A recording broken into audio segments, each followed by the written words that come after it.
time. On time.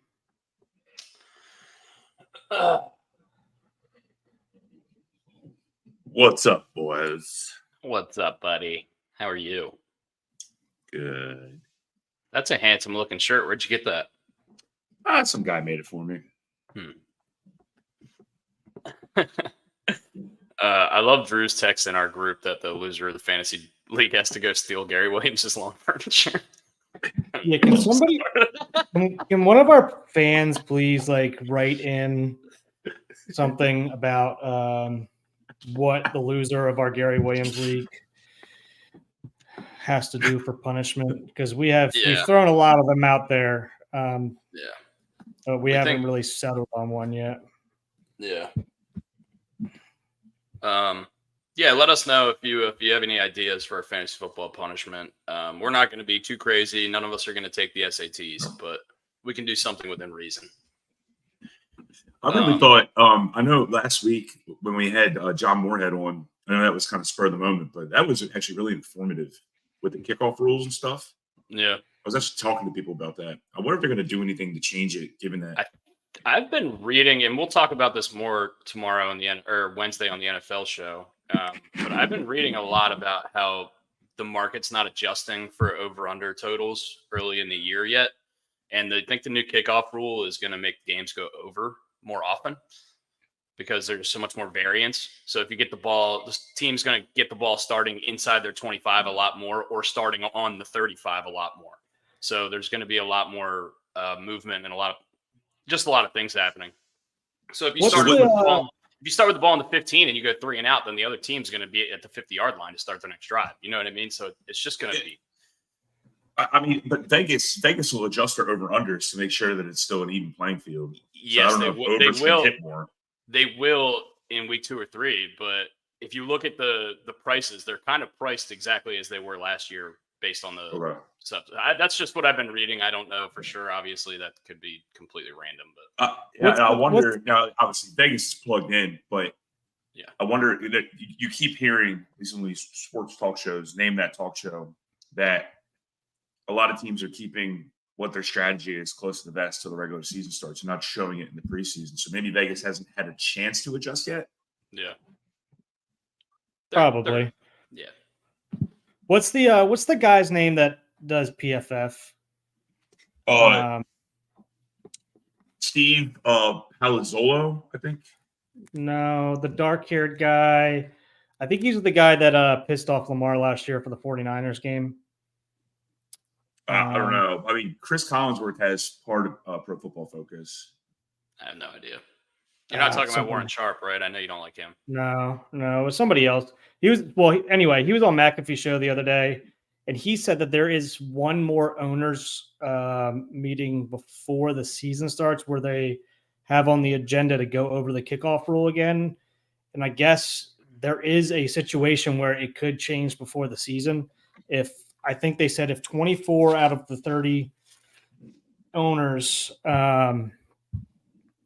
vote on it to change it or change something about it, that they will change, that they can change it. But because some people were speculating this as well, if it's not going as planned the first couple of weeks, they would change it sometime during the season. But he was very adamant that will not happen. Like if it starts the season, it'll go all the way through the season until next year. So, but there is a situation where it could change again. Like reality is it's going to change as far as like kicking it into the end zone or not, where you're going to get it on what yard line you're going to get it on. Yeah. Because he said, like, as it stands right now, a lot of people are still going to try to kick it into the end zone because 5 yards isn't going to make the difference. But if it's 10 yards, then that's where teams are going to be like, all right, now it's worth it for us to try to not do that. I mean, once you start the season with it, you got to finish the season with it, no matter how much you hate it and how much people bitch and moan, ourselves included. You can't just change it in the middle of the season. That'd be absolutely bogus. I mean, we'll find out. I mean, we only got like a week and a half till kickoff, so. Yeah. All right, you guys ready to start it up? All right. Welcome to the August 26th edition of our Gary Williams Stole My Lawn Furniture podcast. I'm Pretty hungover today, so I'm going to let these boys talk a lot more than me today, but I'm going to do my best. We're going to talk about the O's, obviously, start off, talk about the O's, talk about Tony's biggest tater. We're going to talk about Jackson Holliday's clutch triple or clutch double or triple, or I think it was a bases clearing double. We're going to talk about Ramon Urias being the best player on the Orioles. We're going to talk about Judge and Ohtani making history this week. Keegan Bradley winning the BMW championship. Some terrible news in NFL front. Ravens offensive line coach Joe Delisandris passes away. We'll talk about him. And we like to announce. We said this last week that we are going to be doing our NFL preview show this Wednesday live at noon. So if you guys want to hear our takes on the NFL, if you want to get some gambling advice, we're going to do over-unders, awards, everything like that. So Wednesday, that'll be Wednesday at noon. And we'll put that up on our social medias and stuff. And if you have any questions about the NFL or anything like that, we have a couple of friends already asked us questions about the NFL. We have those saved, and we're going to be talking about those as well. We'll do our That's a Shame as we always do. And then our snake draft this week is best QBs of all time. And this is going to be controversial. I don't know if it'll be quite as controversial as our best beers draft last week, because I have been getting so much shit for that from everyone I meet. But yeah, we're gonna that's what our lineup is today. We'll start off with the Orioles series versus the Mets. We lost 2 out of 3. Both the games we lost on walk-offs. Sir Anthony Dominguez took the L in both of those games. What did you guys see in that series in particular? Do we hate how Anthony Dominguez, besides the result, obviously, that wasn't a terrible pitch, I didn't think. Yeah. But yeah, it sucks. It definitely sucks losing 2 out of 3 to a Mets team, but they are surging. Yeah. They're still in the race. They still got something to fight for, so it's not like they're going to lay down for us. But yeah, hopefully, our offense, I think we have one good offensive game that series. I don't know. It's hard to think back that far after we just came off that Astros series, but I know in the Astros series, our offense started to come along with a lot of stuff in terms of situational stuff that we've talked about. But yeah, the Mets series was a little disappointing for sure. From a higher level perspective, it just seems like we were talking about earlier, 7 podcasts ago, whatever the hell it was, about how we'd rather go through a lull now than later. We're still kind of in a weird lull, and it seems like we can't put the whole package together. Either the pitching's going semi-good and the hitting is down, or vice versa. And we really need to figure this out now. There's no more time. You are in the real deal time now. Yeah. So it just seems like we can't put it all together at the same time. Yeah. Quickly, we'll talk about. Yeah. Look, we had a little bit of a rough series for Dominguez, like Brooks said. Not exactly the worst pitches he's ever thrown. He's got great stuff. Sometimes the hitters are just good, man. And Lindor and Alvarez, those are good players. But he bounced back in the Houston series. He had 2 save opportunities, didn't allow a base runner. So he looked great in the Houston series against a great team, a great lineup when it mattered. So not as worried about him, more worried about the middle part of the bullpen and the setup innings, because it's been rough. Birchbeer got rocked last night. Yeah. Didn't look great.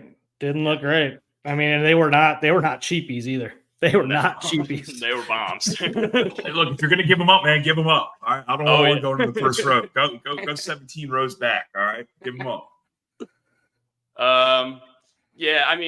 Look, I want to talk about Lindor just for a second. That dude is just going on a tear right now. But he looks like he's single-handedly winning games for the Mets. This is a Mets team that in the game they lost against us, the game we won, Gunnar hit a shallow fly ball to left field that ended up scoring everyone. And it looks like a little league team throwing the ball back and forth and from left field to home to third base to left field. But Lindor, it seems like he's just carrying them on his back the whole season. They were not supposed to be a good team this year. They were in a rebuild. They lost Verlander. They lost Scherzer. They lost DeGrom a couple years ago. Kodai Senga, who was their best pitcher last year, has not pitched an inning for them. And he's just propelling this team into having a chance to win or to make a wild card run. And so I think he's been a super underrated player in baseball this year. 25 homers, 25 homers, doubles, and stolen bases. That's a very valuable player. Why does it feel like the New York Mets are where players go to die, kind of like going to like Cleveland or something? And they're in New York. You're in a major market. Like the fact that you're like he's underrated. He's in a major market, and it's. Well, I think he's just underrated because nobody really followed him for most of the year this year, just because everyone just expected him to stink, and they've kind of been, I don't know, I'd say relatively average, better than what we thought they were going to be, but average in terms of what the league is, right? But they're keeping themselves in it. Yeah. I mean, there's a pretty damn good chance we see them in the playoffs. Not the Orioles, but like. Yeah, I mean they're just 2.5 games back out of the wild card right now, so they have. I mean, there's 30 games left. Anything can happen. They could go on a run and they could make it in. Atlanta could falter. They got a lot of injury problems, and Arizona and San Diego are both chasing down LA. So I mean, it's going to be interesting in both leagues, honestly, because they're so it's so tight. It does feel nice this week that a couple of the other teams in the wild card picture in the American League didn't have great weeks. Kansas City, Minnesota, and Boston all lost a couple of games in a row. So the Orioles are 3 games up on the second place team in the wild card as of now. We're a game and a half behind the Yankees, who are just on a tear. Aaron Judge is just eating baseballs. I said for breakfast for the last couple of weeks. He's eating them for lunch and dinner too, dude. He's just destroying baseballs. How many has he got now? Is he at 50? He's got 51. 51. 51. He hit 51 yesterday. Him, Stanton, and Soto went back to back to back. Yeah, I can't emphasize this enough now. Remember how terrible his first 2 months were? Yeah. Like he's done this over the course of like 3 months. It's absolutely outrageous. While we're talking about Aaron Judge, we can do a little trivia. Don't look at the rundown here. Aaron Judge is the 5th player in MLB history to have 50 home runs in 3 different seasons. Who are the other 4? One's cake. That's Sammy Sosa. Yes, Bonds. that is correct. Barry Bonds is not correct. Mm-hmm. Which is crazy. Not McGuire. McGuire is on there. Sammy Sosa, McGuire, Babe Ruth. It's 3 out of the 4. We got one more.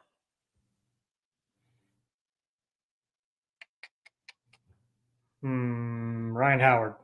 No. Great answer. Great. Good call. The big piece. I love that guy. Juan Gonzalez? It is not Juan Gonzalez. You might think of him on that same team, though. Oh, A-Rod? A-Rod is the answer. A-Rod did it back-to-back years for the Texas Rangers and then did it with the Yankees in 2007, I believe. Judge has a .465 on-base percentage this season. That is real good. And he's on pace to break. The delivery was really good. And you did like that dog head turn. Yeah. Not bad. He's on pace to break his own record, which he set a couple years ago, 62 homers. And I bet our buddy Tim is hoping he does it.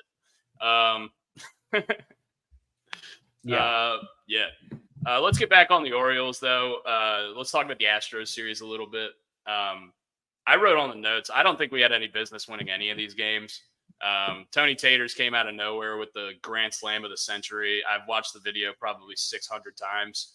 And then Colton Cowser's hustle play the following night, sliding into first base and getting on and allowing Jackson to come up and rip that double was awesome. So we kind of snuck away with a couple games, but the back end of our bullpen did its thing in those 2 games. What did you guys think about this series in general? Yeah, I mean, I don't want to repeat myself. Basically, one day we were hitting, one day we weren't. One day we were pitching, one day we weren't, and never like meshed. It's really the same things. High level perspective. I'm not going to go nitty gritty because I don't want to beat down a team that's 20 games above 500. Yeah. Yeah, I mean, watching that Cowser play and honestly, just the way that they played the entire series doesn't look like a team that's given up on their manager to me. Just the way that they play and the way that they act towards their teammates when they do something well. just because I've seen that a ton on Twitter recently. And I just wanted to point that out. And I also wanted to point out that we don't know what the fuck is going on in the locker room. Not us, not you, unless you're in there. So I just that was one thing that was bothering me a little bit, saying that Brandon Hyde lost the locker room. No, he hasn't. Like it's ridiculous. Like a team that cares about each other that much, when you see like stuff go well and like Cowser putting his body on the line and making that hustle play to extend an inning is not a team that has given up on their manager, or a manager that has lost any credibility in the locker room. So it just bugs me. People get upset. Like I know when Burns was yelling at the umpire, like everybody wants Hyde to get thrown out at every single thing. Yeah. Like you really got to pick your spots here. I mean, there's no reason. There's no reason to. You can say that you got to back your players, but like, yeah, you do. You're going to an extent, but there's only so much you can do. Like, is it really going to change anything? So you really got to pick your spots, and right now is probably not that spot. Maybe sometime in September, if the team's not going, because now, like September 1st on is when we need to start hitting the gas a little bit here, hopefully. But I mean, again, we got reinforcements coming. Knock on wood. Another thing we need to think about here is that we're, like Brian said, 20 games over 500, and we have 11 of our starters of our regular players on the IL. So we just split with the hottest team in baseball. Yeah, it's typical nature of a sports fanatic. You got to place blame somewhere, right? Something's not going the way you like it. You got to place blame. Fuck that. Who cares? Just look, we're 20 games above 5. We're going to get some reinforcements back, like Brooksy said. Very encouraged to see Felix Bautista through a bullpen. Not that he's coming back this year, but that's at least encouraging. Mm-hmm. And we're going to get a couple guys back. I'm assuming Westy is going to come back at some point or another. We're going to get into the playoffs. Knock on wood, let's all hell breaks loose in the meteor against Camden Yards.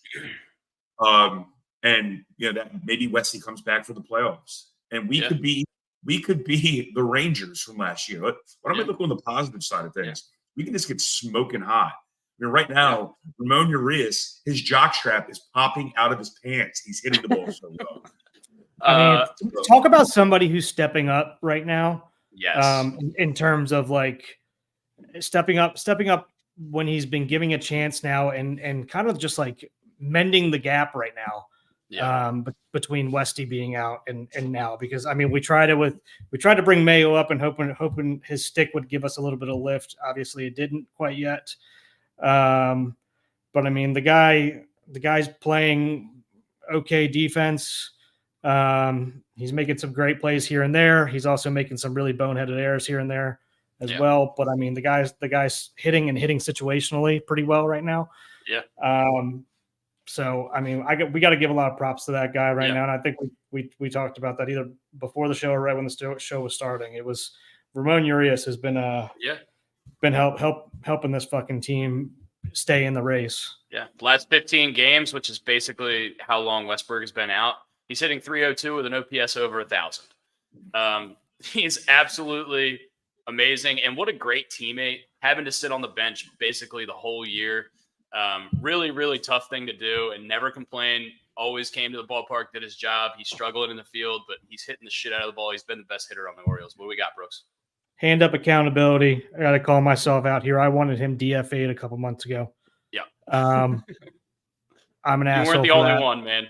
You weren't the only one. No, but I just didn't think there was going to be room left for anybody else. I didn't think we were going to have a choice. Well, we didn't think our whole roster was going to die.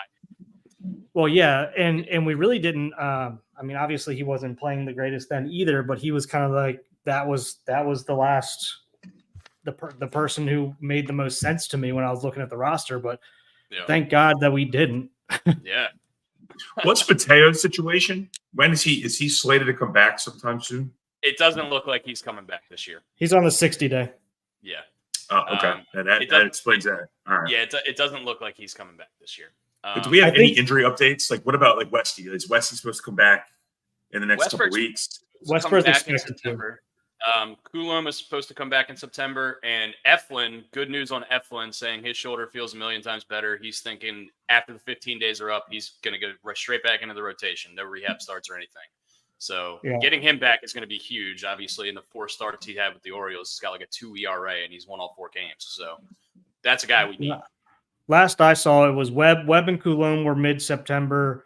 Mateo was 60-day, but I also heard that there was a outside chance if everything went like exceedingly well that he could be back for playoffs. But that's something I'm not going to bet on. Yeah. And then there was somebody else. Westberg. Where are we at, Westberg? Oh, I think nobody has said yet, but everyone is expecting him to be back. If I had to guess, he's probably feels okay here right now, but there's no reason to right now. They were talking about on the broadcast that he was taking one-handed grounders the other day, which means nothing. Yeah. But yeah, at least he's out on the field. He's still active. He had some wackadoodle device on his cast. It was like a digital device on his cast. He's got some kind of like bone stimulator thing. They said that he has to do so many times or for so long throughout the day. That's supposed to help with it or something. I don't know. Yeah, I mean, his replacement has been the best player on the Orioles for the last 2 weeks, so we're doing all right there. While we're talking about the injury bug, Mountcastle and Mullins have been day to day. They haven't played the last couple games. I found this particularly interesting because I don't really love Mountcastle not playing yesterday because it tells me that he's not feeling good and it's his wrist, which is a lingering kind of thing. Because if you look at Mountcastle's numbers against Yusei Kikuchi, they're like otherworldly. He's like 10 for 20 with 5 dingers against him or something like that. When Mountcastle was just tearing the Blue Jays up, whenever Kikuchi pitched, you could just count on Mountcastle to just torch him. So him not playing yesterday was a little bit alarming for me. The guy who was playing first base yesterday, I had never heard of him until this weekend. And I am a co-host of an Orioles podcast. So we need to get him back. Let me tell you, it's not on the rundown. And screw it. It's shame on us. Slater is a stud. Oh my goodness. The guy does nothing but produce in any capacity that he can. But I think the guy sells hot dogs in between innings. He crushes it. Yeah, he's been good. He's been playing well and defensively too. Yeah, so. he was a kind of a last minute like pick up at the deadline that we thought was just going to get a couple spot starts and get DFA'd, but he's had to hit. We faced a ton of lefties and he's producing and he's hitting leadoff, which is crazy. Is he a utility guy or is he just an outfielder? He's just an outfielder. Yeah. I don't know much about him other than I love his name and that he produces in whatever capacity he needs to produce in, even if it's taking walks. Yeah, I think it was him, and that Soto, that third baseman Soto, that came from Cincinnati, and I think we just got it for cash considerations. Yeah. I was standing next to a guy. Standing next to a guy, and he was like, "Who's this Slater guy?" I'm like, "He's awesome." And then I shit you not, half a second later, that pitch comes in, he hits it over the wall for a 3-run jack or whatever the heck it was, 2-run jack. He's like, and the guy, he's like, "I like this dude." I'm like, yeah, awesome. Gives us another righty bat. Do we think Messiah would come up? I see we got him on the rundown. Do we think Messiah could come up this season? And when we get expanded rosters? No, I don't think it's a this year move. I think it's a next year move. I think they're going to position him in AAA at the end of this year to start him in AAA at the beginning of next year, and then he could be like one of those like May or June call-ups next year. But he's 20 years old. He's the youngest player in AAA. So now we have the youngest player in major leagues and the youngest player in AAA. But he's been great this year. He's hitting like 285. He's got a bunch of doubles and home runs, extra base hits. And let's see. I mean, double A to AAA is a huge jump. So we'll see how he handles the rest of the season. But he's looking great. I don't want to spend too much time on this, and I don't want to get way ahead of ourselves. I don't want to put the cart in front of the horse. But if he comes up and catches, you can move Adley to first or vice versa, and it makes Mountie expendable. Yeah. I hate to say it, but it does. I mean, you got to look at how it's gonna work out, especially if Matty's going to start going through arbitration years where you're paying him 10, 12, 14 million. Yeah. The Mountie O'Hearn platoon at first base has been great this season, but I would imagine that this is probably going to be it for that. And I don't know if one or both of them is going to go, but we got a lot of young talent, so it's a good problem to have. I mean, anything else on the Orioles before we move on to the rest of the MLB? I have our upcoming schedule on here. We're off tonight, Monday night, while we're recording this. And then we have our last West Coast trip of the season, 3 at the Dodgers and 3 at Colorado. The first game against the Dodgers is former Oriole great Jack Flaherty versus Cole Irvin. So that's going to be interesting, assuming Shohei Ohtani is going to keep hitting all kinds of home runs. Yeah. One thing I do want to bring up again, Keegan Aiken still pitching well. Really don't know why. I don't know. I think he should be. I think he should be getting used a little bit more. So, I love the batting glove on the bat, Brooks. I know that's an old school move. What's going on here? Yeah. Why don't you have a donut on there too, buddy? Yeah. Well, I wasn't never a donut guy. Did you guys use donuts in the on deck circle? I mean, I guess yes is the answer to your question, but I used to use that like really long one, not like the white cylinder one. Yeah. Is that still called a donut? I didn't know what the hell that was called. Yeah, that was like a sleeve, like the sleeve or whatever. Yeah. I know what you're talking about. No, I was more of the sleeve, and I was more of the just the mechanical weighted bat. Yeah, I like doing the 2 bats thing. That was an old Babe Ruth move. All right, babe.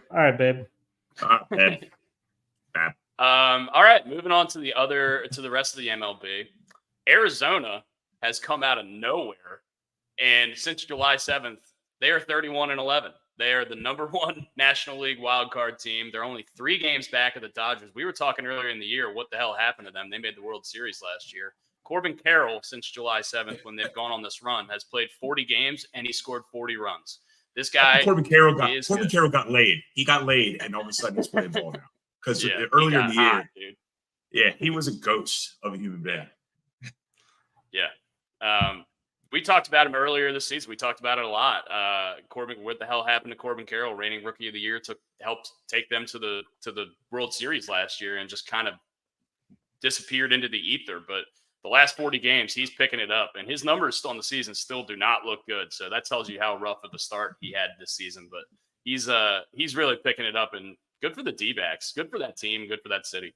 Him and what's his name? Their starter is Cahill. Is that Zach Gallen? Gallen. Yeah. So I mean, he's fucking killing it. To use what Jeff Passan said the other day when I was listening to him, they are running down the Dodgers right now.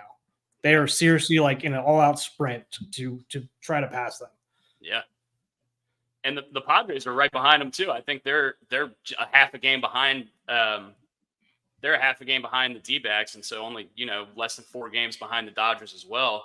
And Jackson Merrill hit a walk-off last night, I believe. By the way, Paul Skeens was minus 5,000 to win Rookie of the Year in the National League like 3 weeks ago, and he is minus 110 with Jackson Merrill now. Jackson Merrill's been kicking ass. I got 2 things. One is completely off topic. I just got a text. Betsy Turner, thank you for watching. Hope you're enjoying yourself down in Key West. Miss you very much. You and Kev have a good one. She's the newest member of our newest subscriber of our podcast. Hell yeah.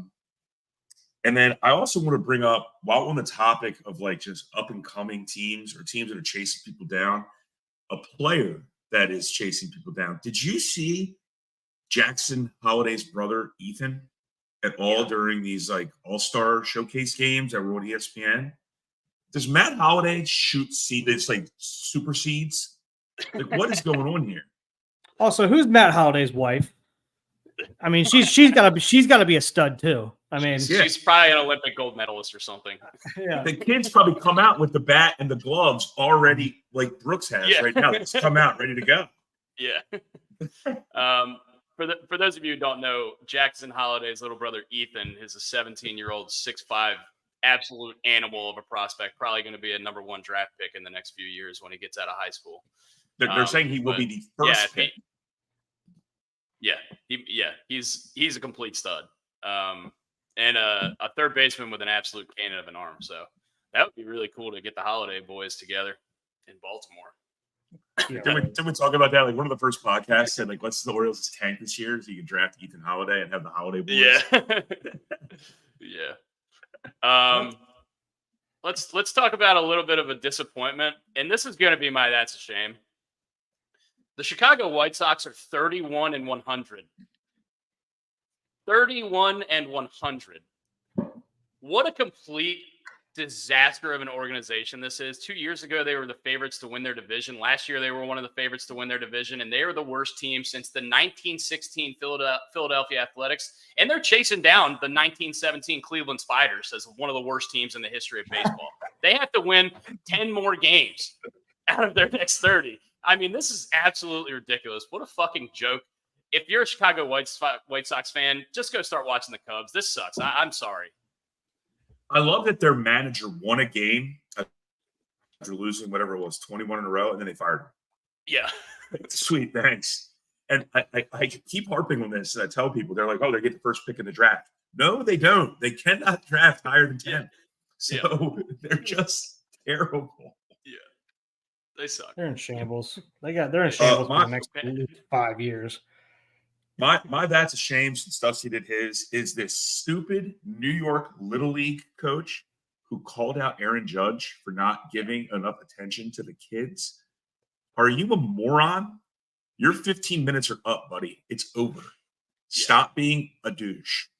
Yeah. Aaron Judge, from all accounts, from everything you read, everything you hear from other players, said he's one of the nicest human beings in the world, gives his time. He does a lot of nice things that they don't talk about. They want to keep under wraps, like going to hospitals and stuff like that. Like it somehow gets out a little bit. Screw you, Bob Lateza, you moron. Bob Lateza. My that's a shame this week is going to be CB Buckner. This guy's ranked 90th out of 90 umpires this year, and straight up gift wrapped a win to the A's over the Brewers right now, who are in a race for all intents and purposes for that division. He missed 20 calls in that game. 15 of them went against the Brewers, and they lost by a run.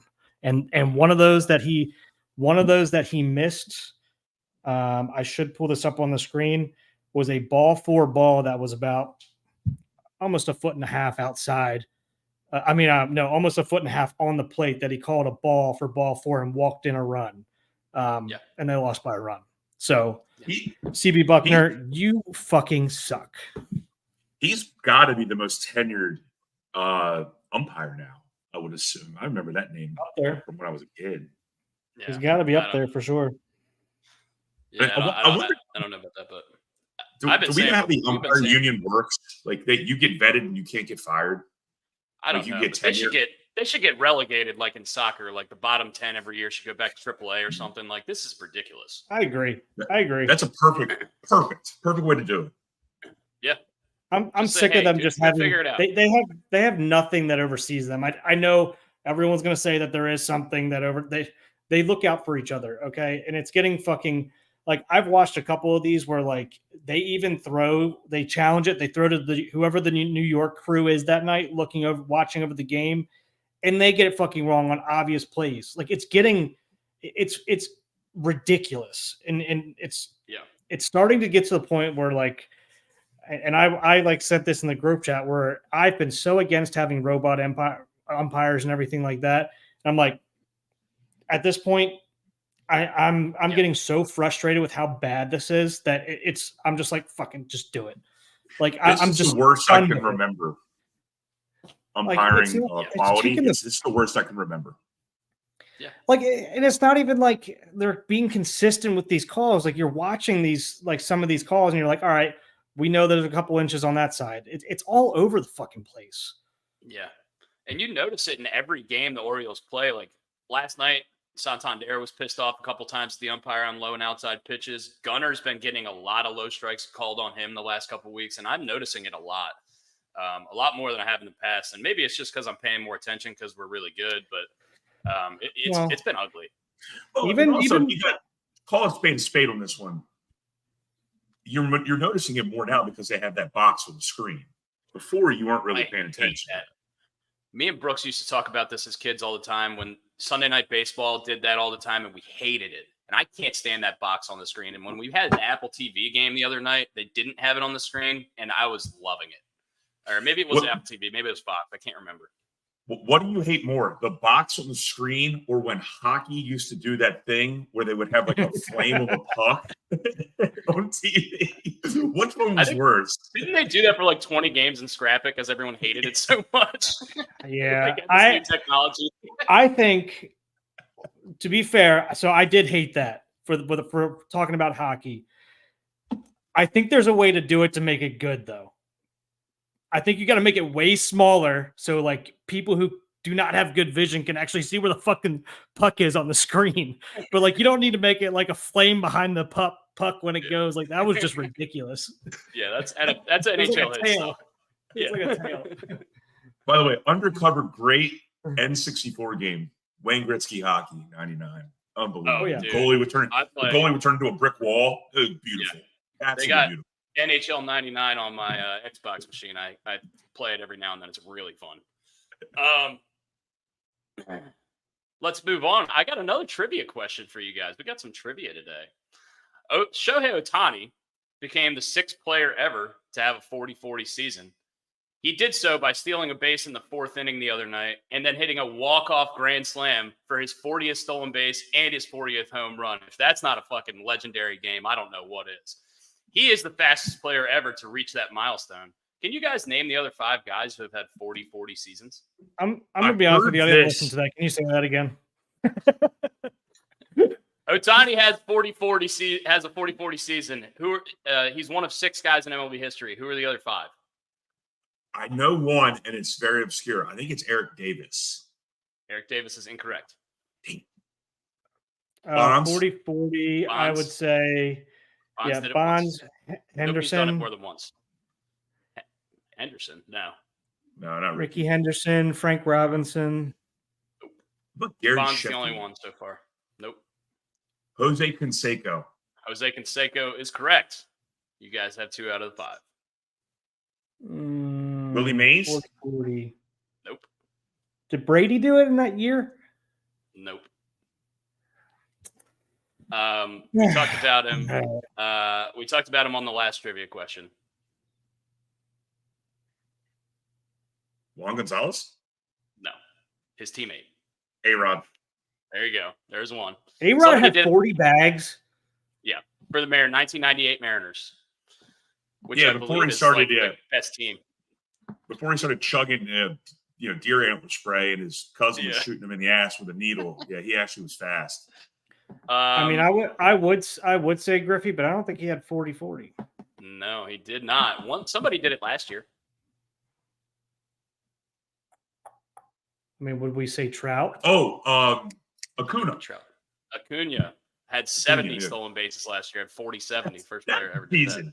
That was season. I think he got like 320. Yeah. 70 bags. Like 44 Hitting bombs. leadoff. The last guy is on a team that you're not going to think of him on, but I'll tell you this as a hint. He used a very big bat, and he was not a very big man. Alfonso Soriano. Alfonso Soriano is correct.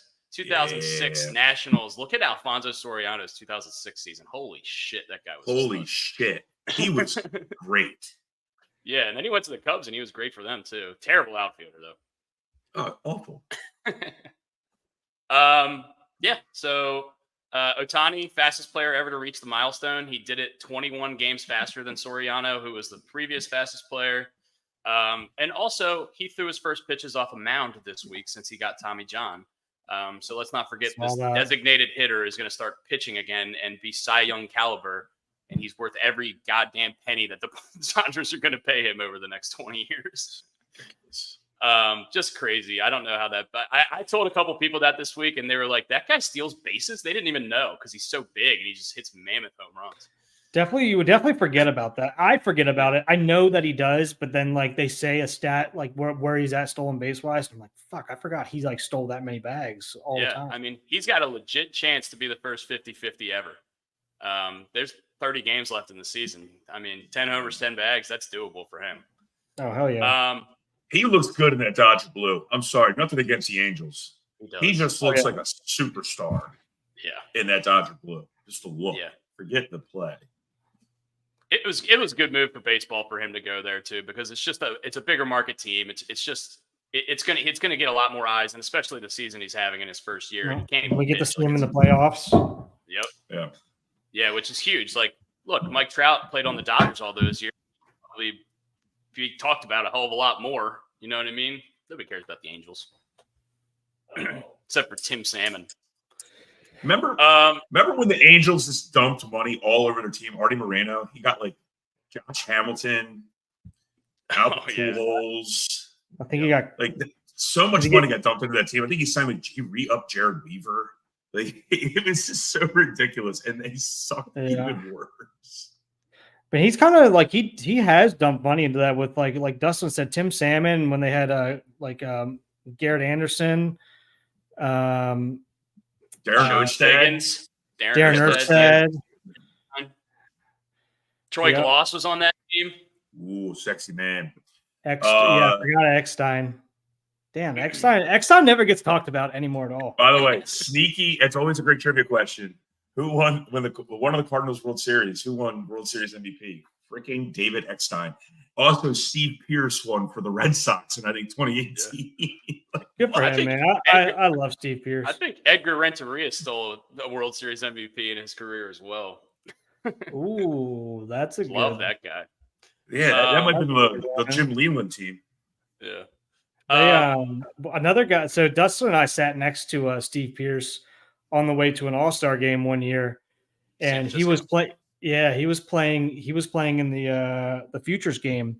He wasn't even up in the big leagues yet. He was still with the Pirates organization, and had no fucking idea who this guy was. We flew next to him. We were next to him the entire flight from Baltimore to San Francisco. Yep. And we literally just started talking about baseball. I'm like, all right, this dude is jacked, but he's for all intents and purposes, he's not very big. Like he's like 5'9", like he's smaller than us. Yeah. And we're looking at this dude, and comes up that he's playing in the Futures game. And I check after we get off the flight, I looked at his stats. And I'm like, Dustin, this guy is fucking raking in the minor leagues. It's like a top 20 prospect in baseball, and we were sitting next to him the whole freaking flight. We had no idea. Nicest guy. He talked to us the entire time. Like it was middle seat. Is in the middle seat right there? We went to the Futures game the next day. Yeah. And we went down to the dugout. He told us to come down, and we went to the dugout. He gave all three of us baseballs. It was sick. That's awesome. What a great guy. Yeah. That's a good story. Yeah. But also great Oriole. So great AL East guy. I think he played for all 5 teams in the AL East. Buck loved him. It would not surprise me. I don't know what he's doing now. Yeah. It would not surprise me to see him as a bench coach or something of that nature. Yeah, staying in the game. Should be a hitting coach or something. That dude, all he did was hit. Yeah, he was awesome. Speaking about all he's doing is hitting, it's flying under the radar because the Blue Jays are a dumpster fire, but Vlad Jr. is going fucking apeshit this last month. Last 30 games, 10 homers, 25 ribbies, hitting .414. He's got 46 hits in his last 30. Just completely trouncing the baseball right now for one of the worst teams in the league. Under the radar. Another Blue Jays thing that happened this week that was freaking crazy. Danny Jansen got traded from the Blue Jays to the Red Sox at the trade deadline. In May, the Blue Jays and Red Sox started a game and didn't finish it because it got rained out and it got postponed, and they finished it the other day. And Danny Jansen took the field for both teams in the same baseball game. He caught for both teams in the same baseball game. It's the first time anybody's ever done that in the history of baseball. That's wild. That's wild. I mean, that'll go down in history. It probably will never happen again. That's insane. One thing I forgot about was When did Kikuchi start throwing 97, 98 miles an hour? No idea. I don't know. He was throwing 91 last year. I know. I was watching the game last night, and Caitlin literally goes, "This dude throws hard," and I'm like, "Yeah, he's throwing 97 miles an hour." I was like, "These guns must be juiced," because I also saw Birch Smith running up the 99 a couple times. I don't know, man. Yeah. Like, I don't know if the guns were juiced or if something happened with him going to Houston and them fixing something as mechanics, and he's just throwing gas now. But I don't remember him ever throwing 97 miles an hour per. Like, I mean, he was basically averaging it. It felt like. I don't have an answer. It's a rhetorical comment, rhetorical statement, rhetorical question. Like the StatCat stuff that all ballparks use now. Where are they getting the speed from? Is it right out of the hand, or is it when it crosses the plate?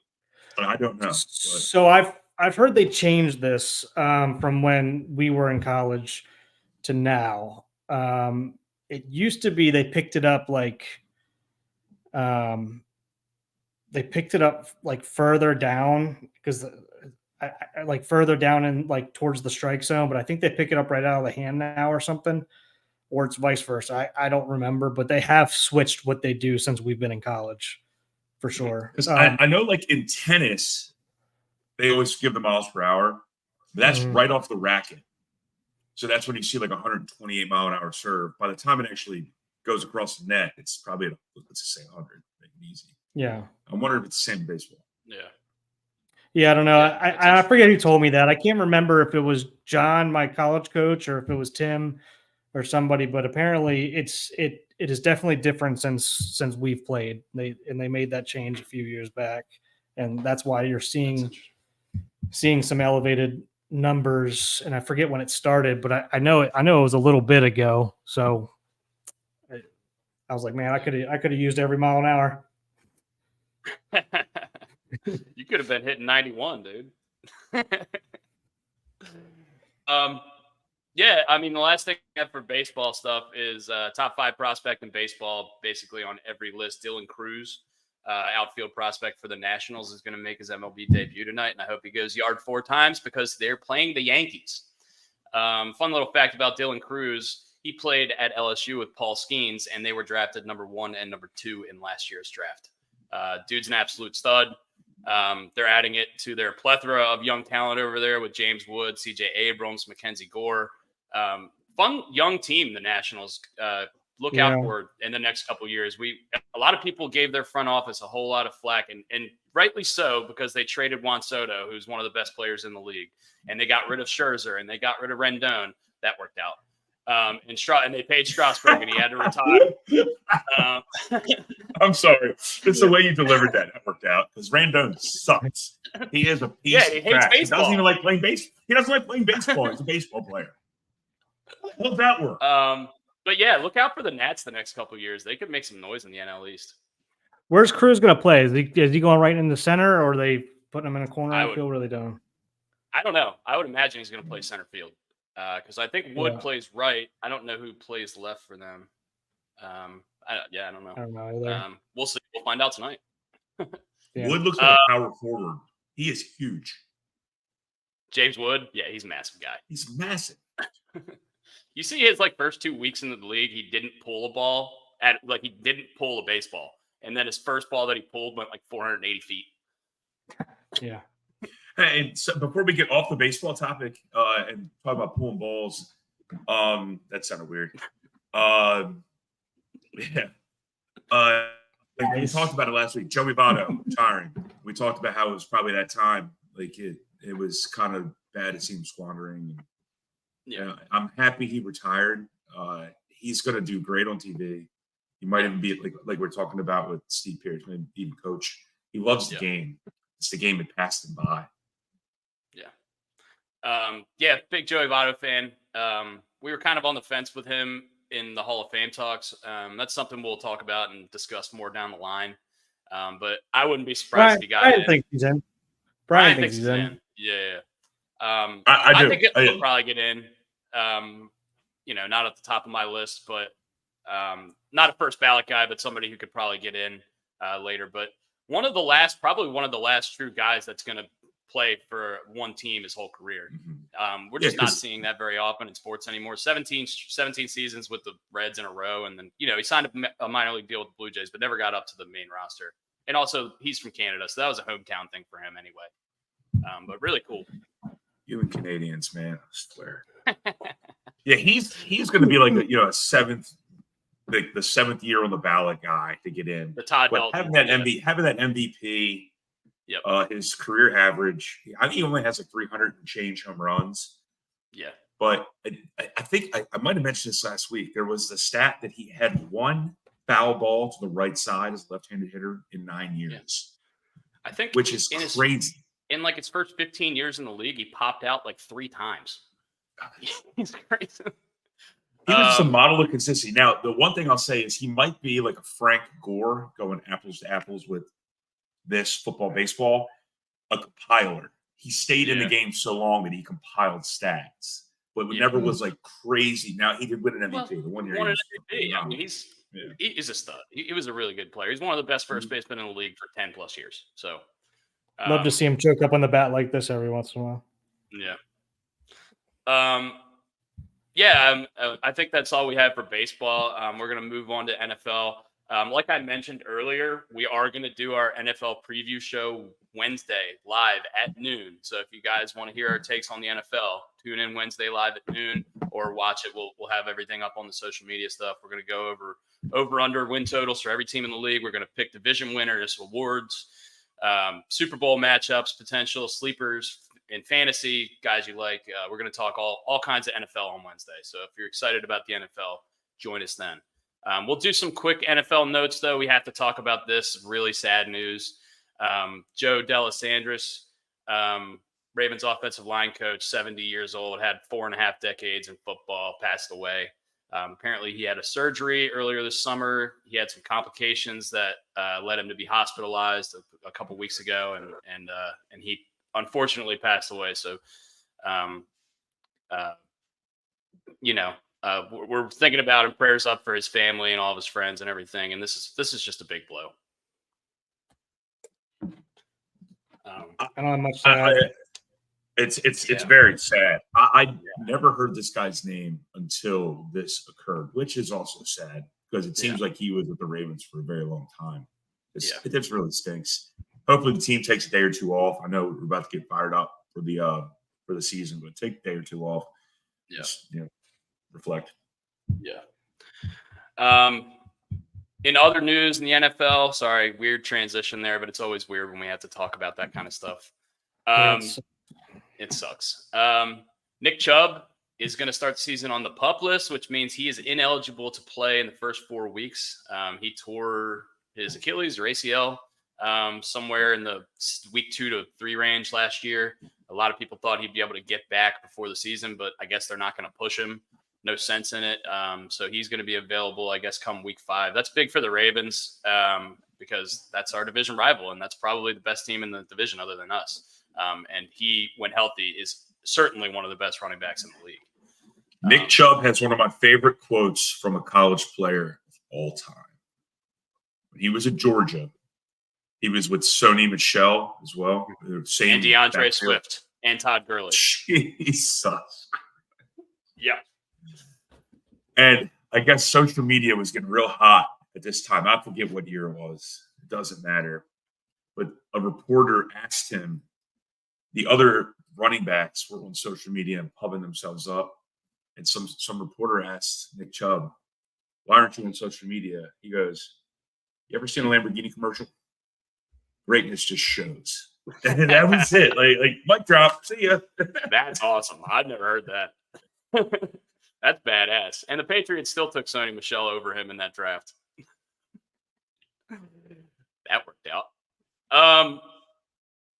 Juju Smith-Schuster got cut by the Patriots, which I found out this morning. Apparently that happened earlier this offseason. Signed a deal to return to Kansas City, where he had been before the Patriots. What a fall from grace this guy had.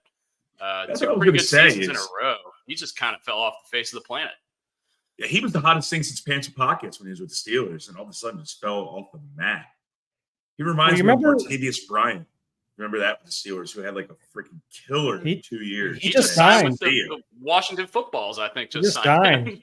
He hasn't played football in 3 years. Yeah, he just signed. Yeah, but yeah, this was hot. This was a hot topic when he was wanting to get paid, and all the Steelers fans and everybody, all the pushback was everybody there was saying like, hey, the only reason you were good is because AB was on the other side. Yeah. And it kind of feels like they're right. So, yeah.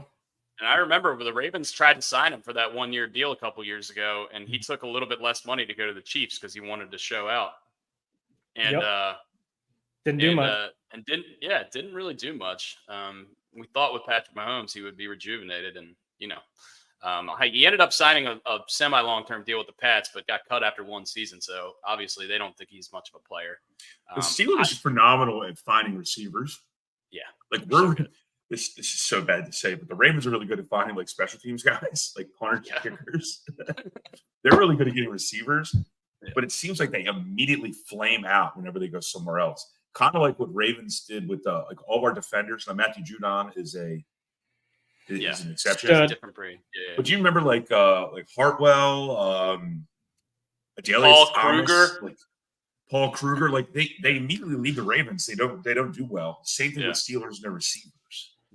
Yeah, I guess the only 2 I can think of that kind of left and kind of were still pretty close to what they were with the Ravens was Jared Johnson when he went to San Diego, played really well there. Yeah. And then Adelius Thomas had a good career with New England.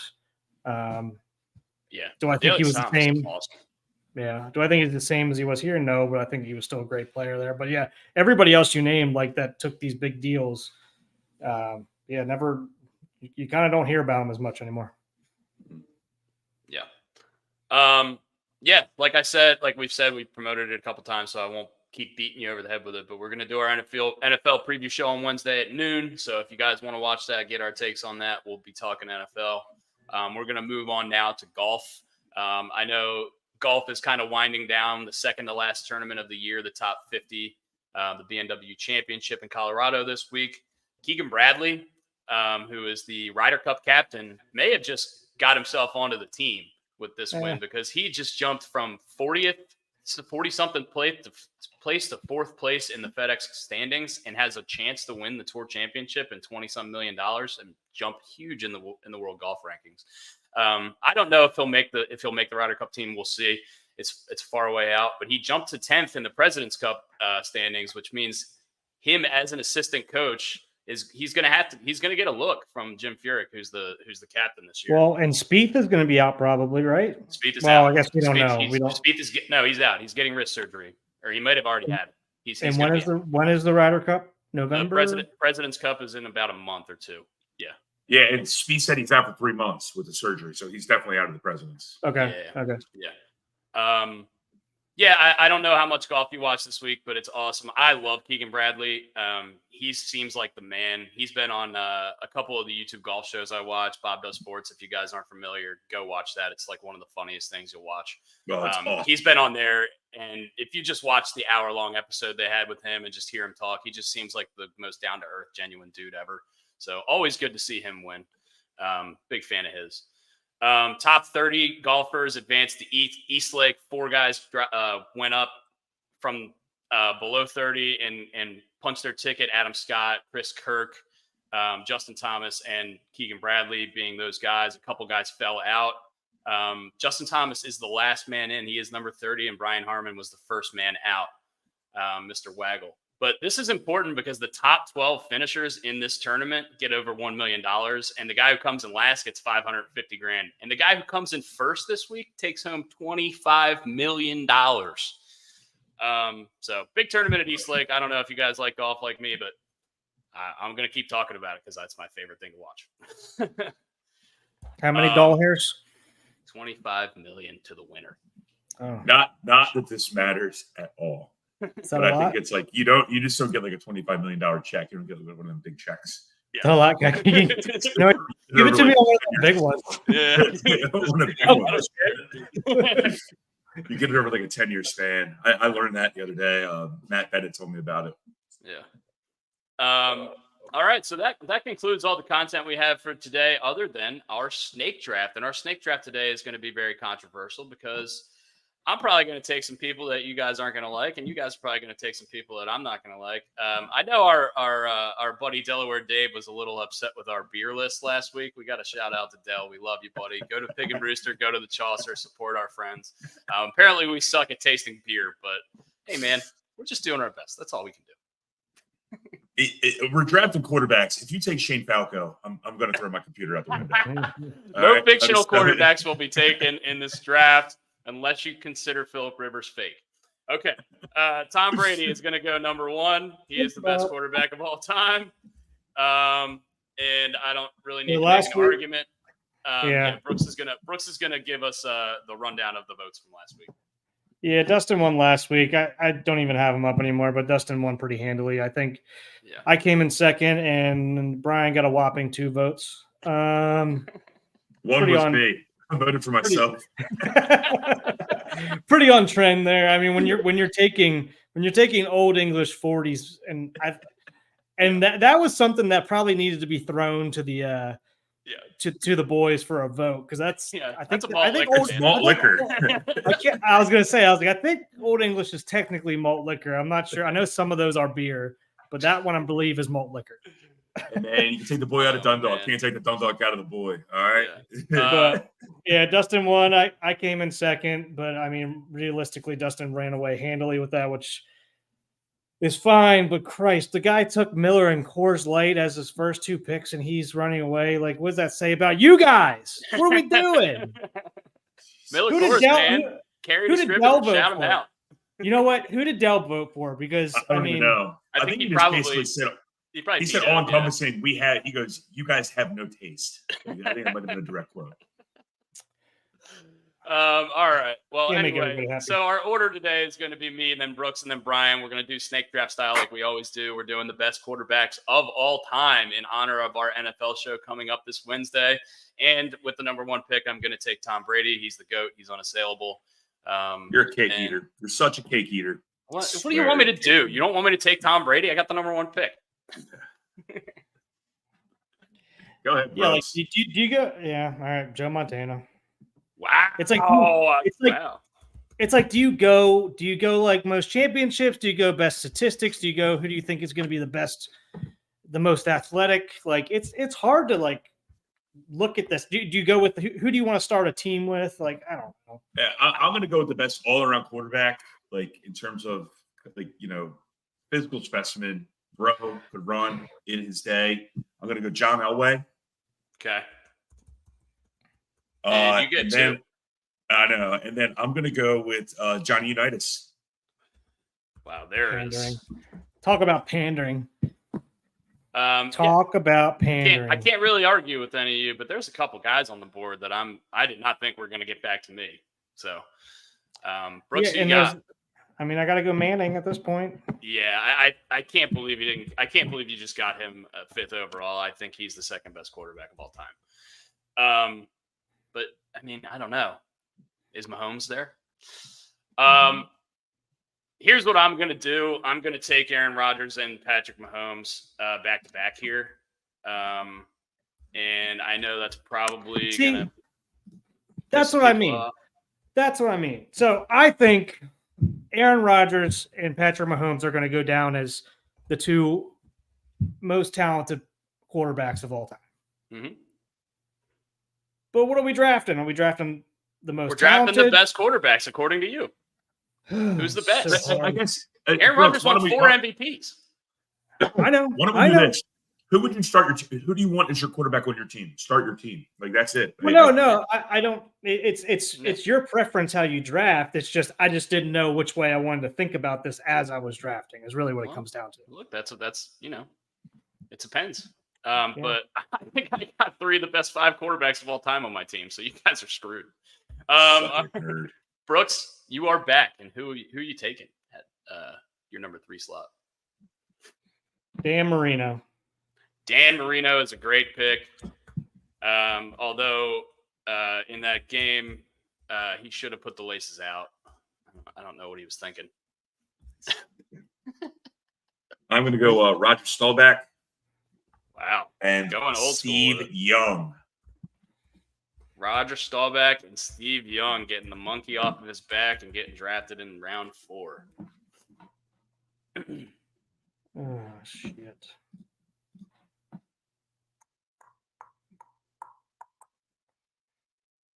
A lot of good options left here. A lot of good I know. quarterbacks. I know.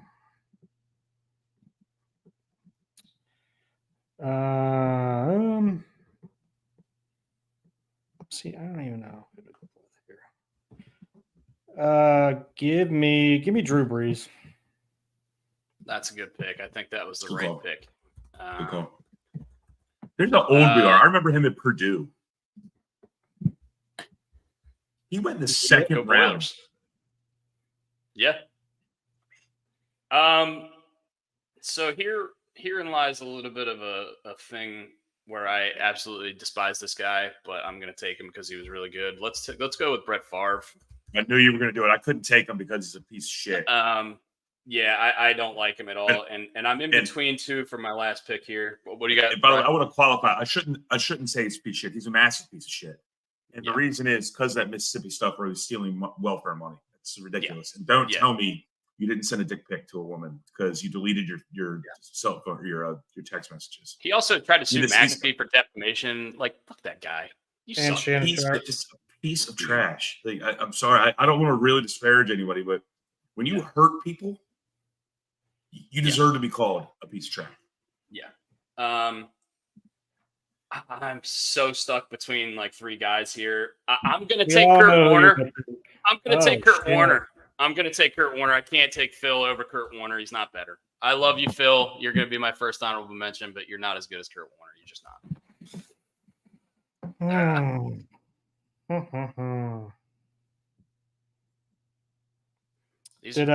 Did Rogers get all the Maryland boys? You got Roger Staubach, Johnny U. John Elway was drafted by the Colts. True.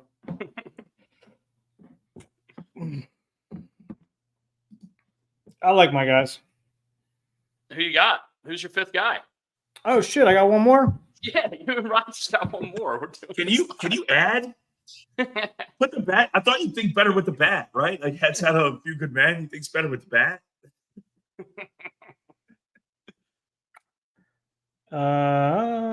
I mean, I don't even know. I didn't even watch that guy play, so I'm not going to take him. Slinging Sammy Ball? No. Another guy I didn't watch play. I think there's like 4 or 5 guys you can take here that I wouldn't be angry with. I know. I'm going to go a little off the cuff. So give me Warren Moon.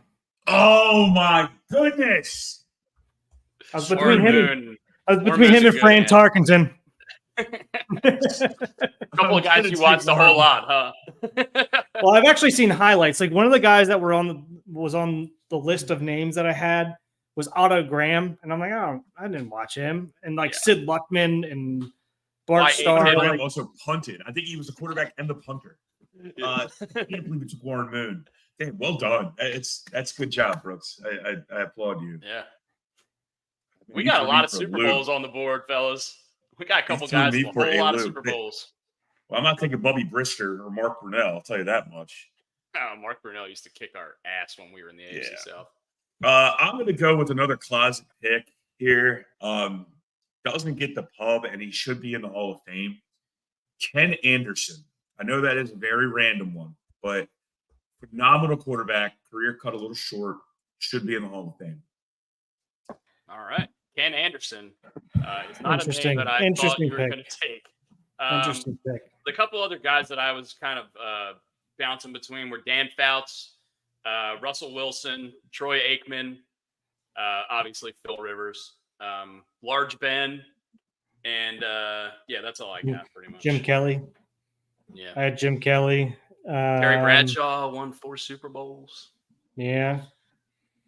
Couple, I think that's all my other ones that I had.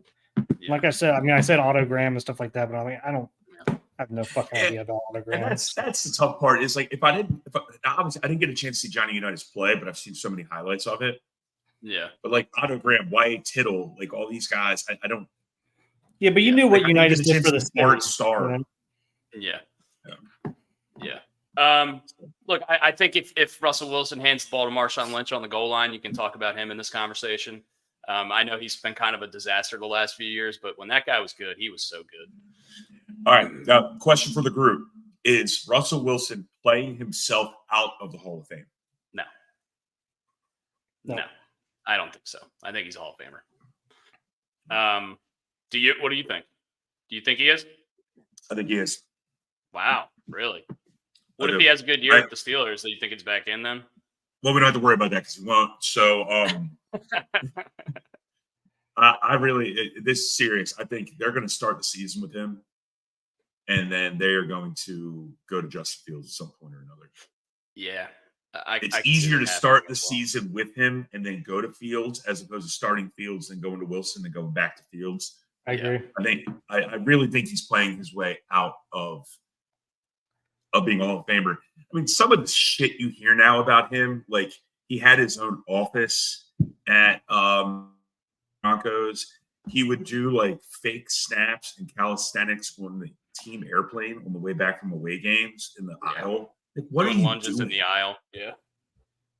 I mean, he still does fake snaps on the field. Yeah, he's a weird guy, but He's a weird guy.